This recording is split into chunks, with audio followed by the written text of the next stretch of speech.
being told just be grateful when you're going through something really hard, like you lost your job, you lost your relationship, and then someone comes along and says, hey, at least you have your health.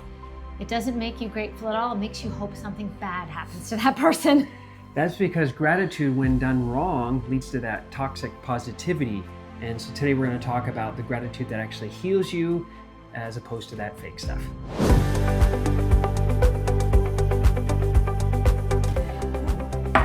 Snacks. Got my snacks. And I forgot my water. We can share. Today, let's talk gratitude. Uh-huh. Exactly. That's exactly why I want to talk about it. It's that response right there. You'd think gratitude, the response would be, oh, gratitude. No, I don't feel that way. No, notice how charged it is?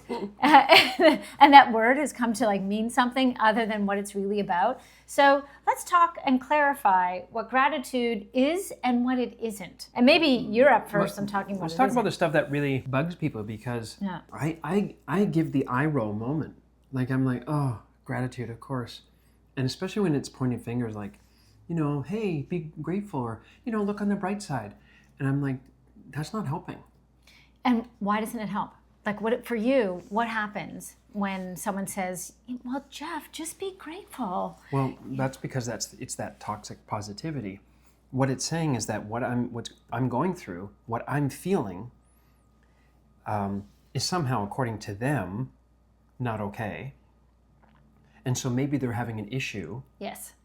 With how I'm feeling. Yes. Maybe my negative emotions that are coming up inside of me are making them really uncomfortable. Which means... And they're trying to change the moment. Or they're coming from a really sweet energy of oh, I just want to help. And therefore also trying to change the moment.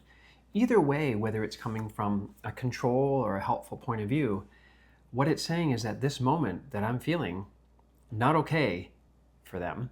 Yes. And therefore, I need you to feel differently so that I can feel better. Can you make your pain go away, because it's a real downer to the moment right now? You're real downer. This moment, can you just... Your pain is actually causing me pain, and I don't You're a fun sponge right now. And so can you just turn that frown upside down? And so find something that you're grateful for. There's so many good things going on. Why are you focusing on the bad? And it's that kind of messaging that doesn't let us be a balanced human, a real human being, because we are the full spectrum of emotions. Mm-hmm. And we want permission to be able to at least touch on the emotions that's real, and not get artificially popped out of it. So I think that kind of toxic positivity that can be associated with gratitude is what gives gratitude a bad name. Yeah. I think that's one. Mm-hmm. I think sometimes gratitude for some people also creates a sense of indebtedness. There's a guilt that comes with when you allow yourself to acknowledge gratitude. I'm so grateful for your help, and therefore something internally makes me feel guilty. Oh, so now I got to give something back. You helped me, or I'm so grateful that I have so much money and I have all this wealth. I feel guilty actually about it. When I let myself feel grateful for all the abundance I have, or the ease at which something came and someone else had to struggle. Okay, so I understand what you're saying is that... I feel grateful. So what you're saying is that if you're starting to feel good inside, you start to feel guilty inside. Yes. And therefore, I don't know if I'm allowed to feel the joy, and I need to offload to do more good stuff or do stuff to ease my guilt. That's exactly it, yeah. right? Yeah, okay. So when we give the exercise of gratitude to some people, they've come back and they've said, I found it hard to be grateful because as I'm looking through my life and I'm listing all the things I'm grateful for, I'm now starting to feel guilty, and that is counter to what the exercise was about. Yeah. Yeah. Yeah, it's almost like an allergic reaction to feeling good. Yeah. Yeah.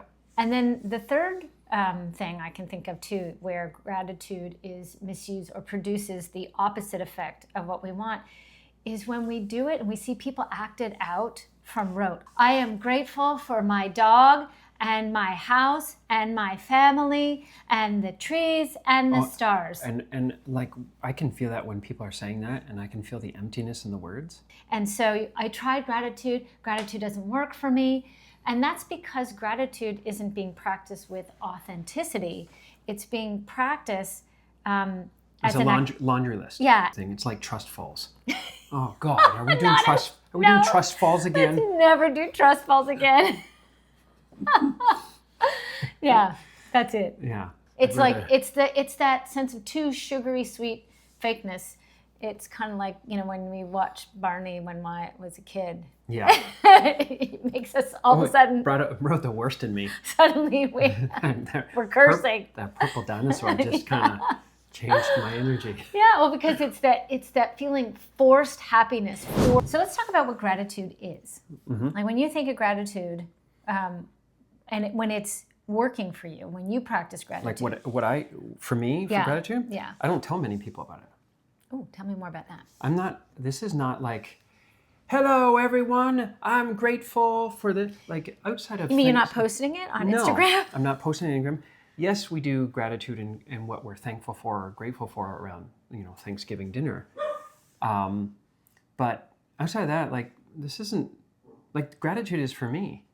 It's not to sell. No, because if you're selling gratitude, that's a different energy and it will not produce the effects that we're actually using the exercise of gratitude for. Yeah, because then I'm trying to influence someone else's feelings. Yeah, then it's about showing up and trying to posture or be for someone else versus actually changing my own actual state of mind. Yeah, so like when we talk about gratitude with people, like if you're not grateful for the oxygen, don't say I'm grateful for oxygen. Like why would you say that? Because the act of gratitude is to acknowledge the good stuff that's in your life that has come into your life. Yeah, that you're part of a system and there's good things in this system. So it's supposed to change how I feel internally. This isn't a brain candy. It just ends up becoming an empty practice. And I think that's why people, well, for me, that's why I just don't do it. I get tired of it too. And for me, if I'm going to use gratitude, it has to be genuine. And for anyone actually, it has to be genuine. If it's not changing your state, then you haven't hit upon something that you're really grateful for. Exactly. So sometimes it's really easy and on the surface, and other times I have to dig deeper. But what I like about gratitude, and when it does work, it's because it interrupts my pattern of negativity. It's easy to track on what's not going right or the problems or the drama. Yeah, because we're how to solve problems. Like we're on problem solving mode a lot of times. And I think our nervous system, right, is sort of designed to focus on the threat. Yep. And so we reinforce the negative much more easily than the positive. So for me, gratitude is about training my nervous system and creating an easy, accessible pathway to happier, better feeling thoughts. To calm down, calm the nervous system. Yes. And so that's where gratitude is really an act, not of a laundry list, but how do I change my nervous system to co-regulate? Yes. To recognize, wait a minute, it's not all going to hell in a handbag. Hang on a second, wait a minute. It's balancing out my thoughts. Yeah.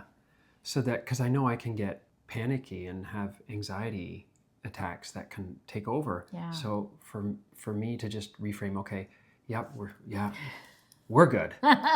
We're good. And that gives me something that changes my energy. So the gratitude that I feel inside is acknowledging the good feelings, that I don't have to feel guilty about that, but also acknowledging like some of the good stuff that happens in my life is outside of my direct control. People doing kind things for me. Yeah. Oh, that's the law of co-creation. And I'm allowed to be an experiencer and a participant in really good things happening in my life. Yes. But also, maybe the third point is to make sure they don't pass by. That's it. Without seeing them. Yeah. Like, it was just a cup of coffee. That's what I mean. We're so focused on what isn't happening or what went wrong, and we can hyper-focus on those moments when there's actually just as many, if not more, really good things happening, but we just don't stop to take them in. Totally. And gratitude has us sort of hold and suspend on these really good moments so that we can create a storyline and a pathway within our own selves that we can access oh, there's really good things happening. There's real science Yeah. behind gratitude too. It's not just some airy fairy, oh, this is a nifty idea. Gratitude is proven to reduce stress. It reduces our anxiety. It actually helps us sleep better Yeah. because it calms our nervous system. It helps us with our creativity. But it also strengthens relationships. Oh, yes, Specifically, I was going to get to that. I love that part. between two people, if we're not grateful for what is, then we bypass, and then we just, our culture in our household then becomes, we never acknowledge the good. Gratitude, not important in this household. Yep. And not just for our relationship, but our son's nervous system. Yeah. If we're training him to know in this household, we don't pause and focus on the good stuff for a minute, then his learning. nervous system, like, oh, okay, that's unimportant. That doesn't get attention. Mom and dad don't talk about that stuff. It affects the whole household and the people that live under that roof. And it easily can teach us in our relationship, though, that, I don't feel appreciated. I don't feel acknowledged for what I do bring. I feel like the only time I get attention is when you don't like something that I do. It's easy to start building a story and a narrative about you where, oh, you don't appreciate me, you take me for granted, or you only see what I don't do and how I don't show up for you. When I take the time to be grateful for you, I'm now teaching myself and creating a story so that I'm going to see you through the lens of my story, that it warms my heart and it keeps us close, and I show up better for you, and then you show up better for me. Yeah. Which then leads to sort of the practices. Why we think gratitude is important is, and this is underpinned by some of the exercises in cognitive behavioral therapy, to acknowledge what is going well, what you are grateful for, what is going right, and the feelings associated with that, so that I acknowledge that I'm a balanced human being and I'm not just like downward spiral. You're not one note in either direction. Yeah. I think being accurate and having more accuracy in your day, honesty, I think is good, because then it's not toxic positivity. It's just authentic, real. We're not saying, oh, I had a cup of coffee, we should have a parade. Right. But, right? It doesn't have to be more than 7 seconds, but let's not rush past those 7 seconds. That's an important 7 seconds. Yeah. Right? Because then we're negating reality. Yeah. And that's why I think gratitude also helps us to increase our resilience, right? Because we can move from something that's uncomfortable and show ourselves that we can find a way to move into balance. I have tools, and I can use gratitude as one to move me into something that feels a bit better. I like that. That feels a bit better, because it's about moving like a yard down the football field. Yes. So the whole circumstances of your life don't have to completely be all good before you start feeling good. Yes. And just because I'm taking a moment to pause about the good stuff doesn't make the problems go away, and I'm not going to fool myself. And so we're not being toxic or inauthentic, but we're saying, no, we can acknowledge the growth and that spectrum of feeling better. The people in Finland, they have an exercise. It's called the closing question. And it apparently reduces anxiety in teens. What was the last good thing that happened today? There's a moment of co-regulation to calm the nervous system from the fight or flight or the activation. It means not every day has to be great, but it does acknowledge that there is some goodness, some really good things that happened in your day that you're grateful for. And let's just go back and make not just a mental note, but an emotional note. Puts your energy and attention on that piece, and that helps to calm the nervous system. So the take-home message is, fake positivity doesn't work. It doesn't work for yourselves, and it doesn't work for other people. So what does help is just to connect with them where they are, to say, I see you in your pain right now. When you connect with people on where they are emotionally, that builds connection and that strengthens relationships, and that's what we are here to help you with. When you're feeling pain, it doesn't mean you have to find some silver lining of gratitude. You can feel your pain, but that it's not everything and all-consuming, and that you can reach for other things as well that you are honestly grateful for to help you balance that pain out. If you enjoyed watching this video and you think it could help someone else, please consider sending it to them and subscribe to our channel. And check out this next video for more.